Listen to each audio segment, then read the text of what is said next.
How's it going, everyone? Hope y'all been having a really good day so far, and welcome back to Sigmas and Gamers. And in recent news, it looks like Rockstar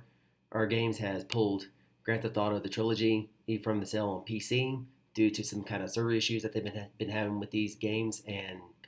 I gotta say, that is kind of expected on launch, but this is kind of like not really anything new because I do remember that this kind of happened with the online version of Grand Theft Auto 5. But without any further ado, let's go ahead and dive right into the recent news. Is with this article, starting off saying that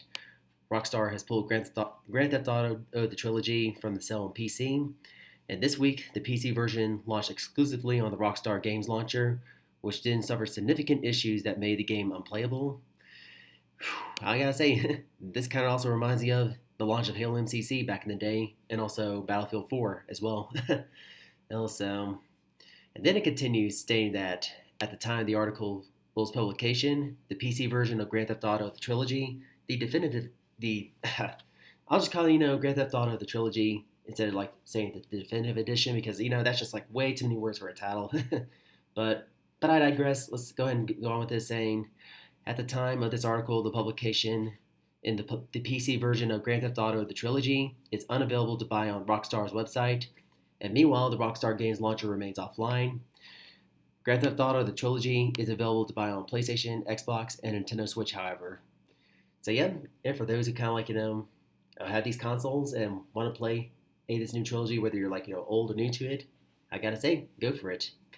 And so, and then last night, Rockstar tweeted to say, in quotes, services for the Rockstar Games Launcher and supported titles are temporarily offline for maintenance, and service will return soon as the maintenance is completed.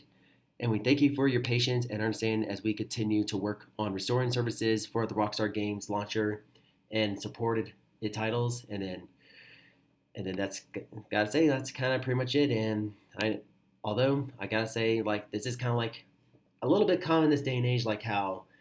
when games launch, when they're mostly mainly want to be played for online purposes, but once they launch, they kind of run into a lot of issues, and now they gotta take them down temporarily and try to find some ways to actually resolve these issues as well, which I gotta say is kind of a pain in what. But we kind of seeing this happen quite a lot in the last several to 10 years. It was back in the 2010s when we had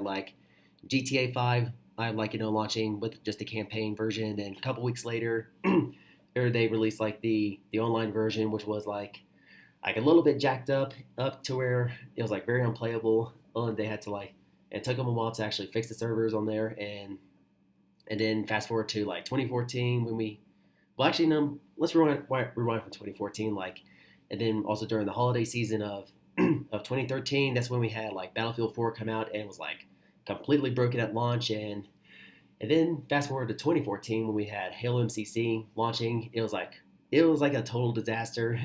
or to where the entire game was completely unplayable and so on. But I gotta say, despite the troubles that MCC had back in the day, it has come a long way since those times, and got also love the kind of content they're constantly putting out with it recently. But basically, it's not really mostly about Halo, but kind of give them a little bit of retrospect on how most games have in this day and age kind of launch in a very jacked up state, and just I've seen this happen to this Grand Theft Auto trilogy, just launching in this broken state as well. Kind of stinks, but hey, that's kind of what we kind of expect in this day and age with gaming, since it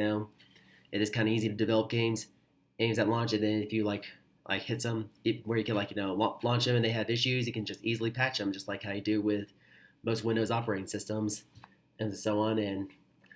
But because back in the day, because I know this is kind of kind of a topic that's kind of been done to death with the gaming community, saying back in the days when a game launches, it's already finished and you cannot patch the bugs back in the day. So yeah, that's going to be it for today's video, and you found it to be very helpful and informative, then be sure to drop a like as always, and subscribe for more content like this, and hit the bell to be notified when my next video is going to drop. And if you have your own thoughts or opinions based on the recent kind of but unfortunate news with Grand Theft Auto: The Trilogy launching in this kind of state, then go ahead and sign in the comment section below and get a discussion going. And thank you so much for watching, and we'll catch you all in the next one.